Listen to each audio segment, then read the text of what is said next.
先週5つの条件を置きました。そのうち4つが達成されました。そして次の壁である50日線まであと 0.8% です。おはようございます。ケンです。今日の結論を先に言います。反発は続いています。ただし、中期の転換が確定したわけではありません。今はその判定線である50日線のすぐ手前にいるんです。先週のチャート会で5つの条件を置きました。350ドルを終値で超えたのか、超えた後その上にとどまれたのか、日足の RSI が50を超えたのか、上昇した日の出来高が増えたのか、そして329ドルを守れているのか、今日はまずこの答え合わせから始めてみたいと思います。先に断っておきます。今日の数字は8月22日に作成したチャート。これが基準です。移動平均や RSI は8月22日時点のものとなっております。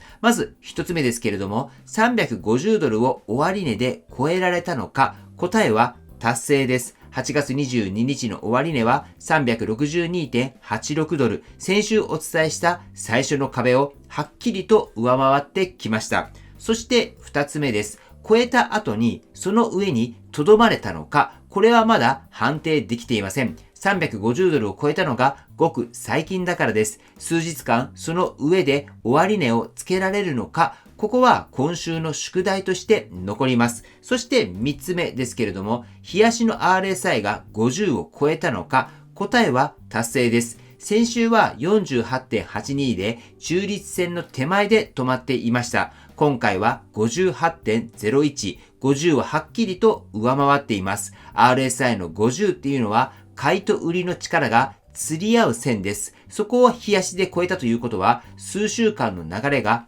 上向きに変わり始めたということになります。そして4つ目です。上昇した日の出来高が増えたのかです。答えは達成です。先週の日足の出来高は4543万株でした。今回は5919万株、およそ3割増えています。先週は静かに戻ってきたとお伝えしました。その言い方はもう当てはまりません。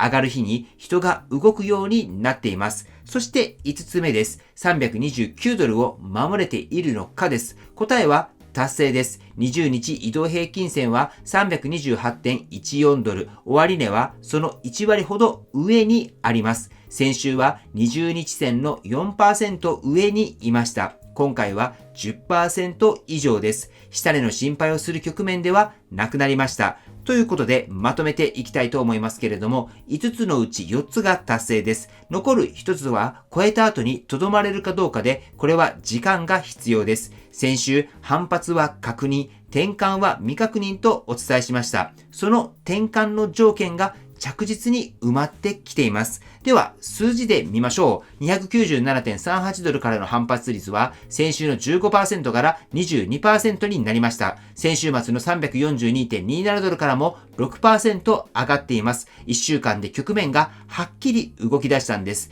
では、ここからは今の状態を見ていきたいと思います。4時間足の RSI は 68.32。先週は 60.46 でしたから、さらに上がっています。7月下旬には20代まで押し込んでいたことを思い出してみてください。そこから約1ヶ月で68まで戻したということになります。短期のモメンタムははっきり強い状態です。ただし、ここは注意がいります。RSI の70は一般に買われすぎとされる水準です。68.32 はその手前です。買われすぎたから下がるという単純な話ではありません。ただ、上昇の勢いがどこかで一服しやすい位置にはいるんです。では、日足も見ておきたいと思いますけれども、日足は 58.01 です。50は超えましたが、70まではまだ距離があります。4時間足が68で、日足が58。短期は強く、中期はまだ余地がある。そういう並びになっています。では、次の壁はどこなのか。これは50日移動平均線である 365.86 ドルです。終値が 362.86 ドルだったので、わずか 0.83% 上にあります。先週は 8.4% 上にありました。1週間で 8.4% が 0.83% になったということになります。壁が目の前まで来ています。なお、8月22日の高値は 366.5 ドルで、日足は50日線を一度上回っています。ただ、終値では届いていないんです。先週もお伝えした点をもう一度言っておきます。50日線の回復っていうのは中期改善のために必要な条件です。ただし、それだけでは十分ではありません。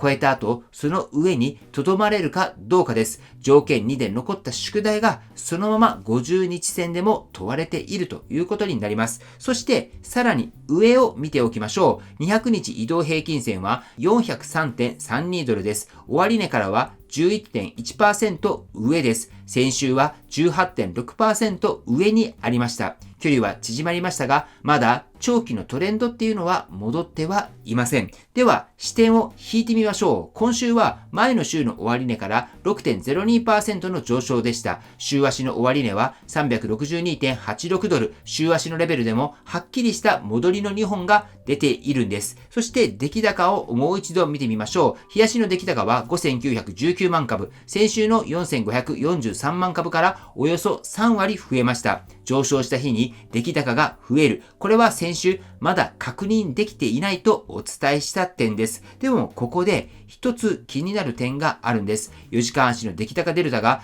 直近でマイナスに転じています。出来高デルタは買いと売りのどちらかが多かったのか、これを差し引きで表したものです。その前には大きなプラスが出ていました。つまり大きく買われた直後に買いが細っている形なんです。ではこの2つを重ねてみてみましょう。4時間足の RSI は68で買われすぎの手前、そして直近の出来高デルタはマイナス50日線という壁の直前で短期の勢いが一服仕掛けている。これが今の正確な位置なんです。ではそういったことを踏まえて3つのシナリオに整理してみましょう。まず強気です。50日線である 365.86 ドルを日足の終値で超える。それを数日間維持する。上昇する日の出来高がさらに増える。この3つが揃えば次は200日線の403ドルを視野に入れる展開になっていきます。次に中立シナリオです。350ドルから366ドルの範囲で行ったり来たりする50日線に何度か触れるけれども終値では超えられない。急いで動いた分を時間をかけて整理する形です。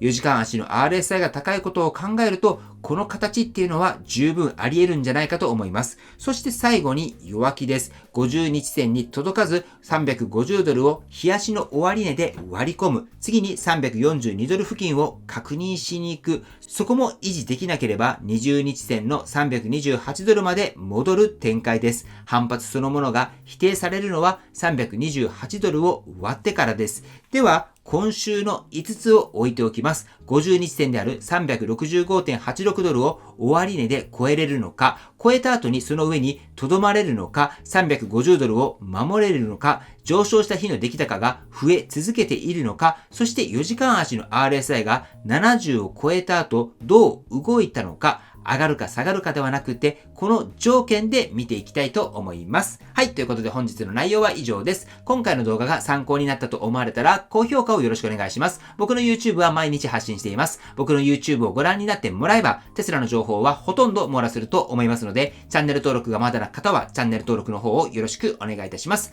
では今日もご視聴していただきありがとうございます。テスラのある生活を楽しんでいきましょう。ではまた。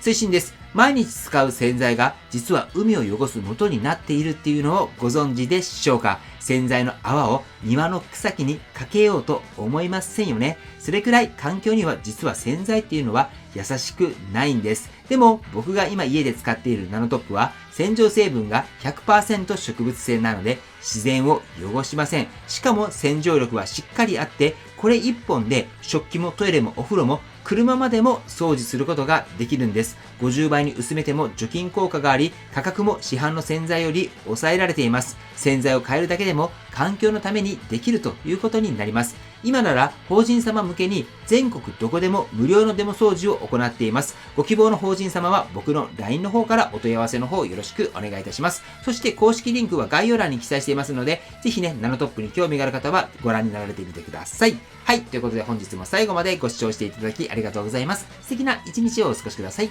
ではまた。